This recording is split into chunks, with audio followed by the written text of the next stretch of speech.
Hey guys, my name is El-Ruth and welcome back to my lifestyle channel. Today I want to talk about how to love yourself. You know, people always say to love yourself, but nobody really tells you how, nobody really kind of tells you what that looks like from day to day. And seeing as that's something that I've been mastering, that's something that I've been working on these last few months, I thought I would share with you 5 helpful, practical tips to help you love yourself on your journey of loving yourself, because it's not like you wake up and it's like, that's it, I love myself, but it's like a gradual beginning to love yourself more. So before we get straight into this video, I just wanted to make 2 very valid points. First of all, you have to be intentional with these points that I give you. Like, passively doing these things isn't going to change your life. You've got to be intentional. Number 2, you will never be able to fully and healthily love anybody else except you fully and healthily love yourself. You know what? I'm going to say that one more time. You will never ever fully and healthily love anybody else except you fully and healthily love yourself. Now that you've got that, let's just get straight into this video. Number 1, detox your life of people who don't treat you well,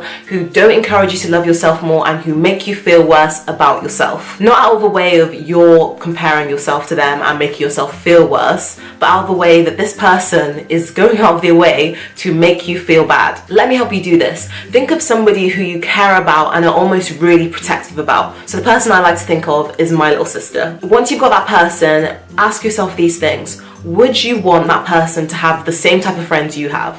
Would you want that person to have the same type of housemates that you have? Would you want that person to be in a relationship with the same type of people you're in a relationship with? If the answer is no, then why on earth do you have a separate standard for someone you care about and a lower standard for yourself? Think about why you wouldn't want and what the reasons are that you wouldn't want that person that you care about to have the same sort of relationships you are.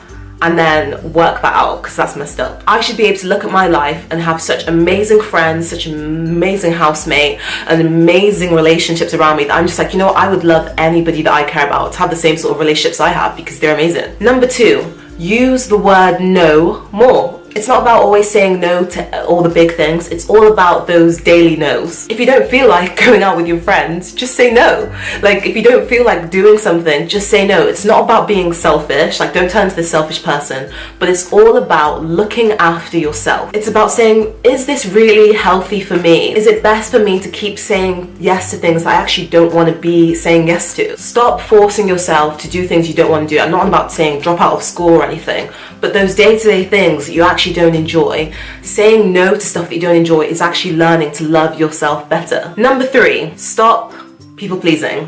In fact, let me say that one more time. Stop people pleasing. Okay. It is impossible to love yourself and people please every single person around you. I want you to become more aware. Every single time you do certain things, just notice yourself for a day of the way you behave, the way you speak, and ask yourself, is this really me? Is this really true to authentically who my character is? Or is this just the way that I've learned to behave and speak based on just submitting to the pressure that I feel around me and just trying to please other people? Is this me, or is this what I've learned to do because I please other people all the time? Become aware of your behavior and then think about whether this is really you or if you've got to go back to being you. Number 4, this is the one I struggle with the most. Stop using imperatives and absolutes in your head. This might sound lame or confusing, so let me just explain it to you. And it really is helpful. Also, shout out to Dilo Seiko for helping me learn this so much recently, this last year. Stop saying things like, I must, I have to, I'll never be, I'll always be. Words like must is an imperative. Words like I'll never, and saying stuff like I'll never is like an absolute. It's like seeing life in black and white. It's like all or nothing. You wouldn't be so disrespectful to speak like that to the people you care about. So why is it okay to speak like that to yourself? One more time, because this one's really important.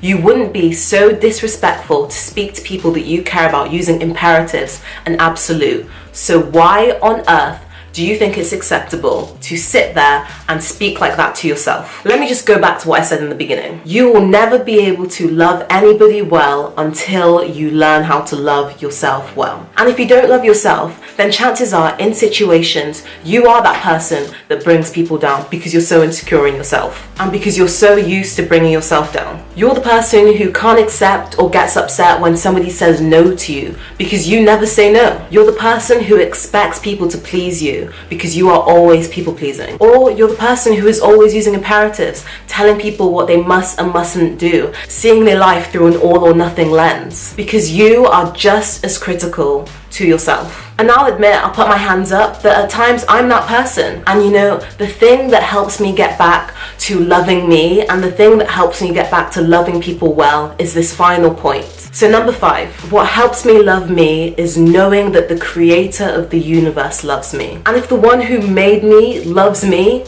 then who am I not to love me? You know, there's a verse in the Bible that says this: does the clay pot look at the potter and say, stop what you're doing, you've made me wrong? And I love it, because by hating myself, I'm essentially as dumb as a pot of clay looking up at the potter who so beautifully shaped it and says, what are you doing? You've made me wrong. That is so ridiculous. I know that God had a plan when he made me. I know that we are all made unique but still in his image, and that essentially helps me to love me, because the one who invented beautiful already thinks I'm beautiful and already thinks you're beautiful. So who am I not to love me? So I encourage you to start loving you. So that's it. Thank you so much for watching. If you are new on this channel, please do subscribe, and if you love this video, if this video encouraged you, do give it a thumbs up, and I will see you in my next video.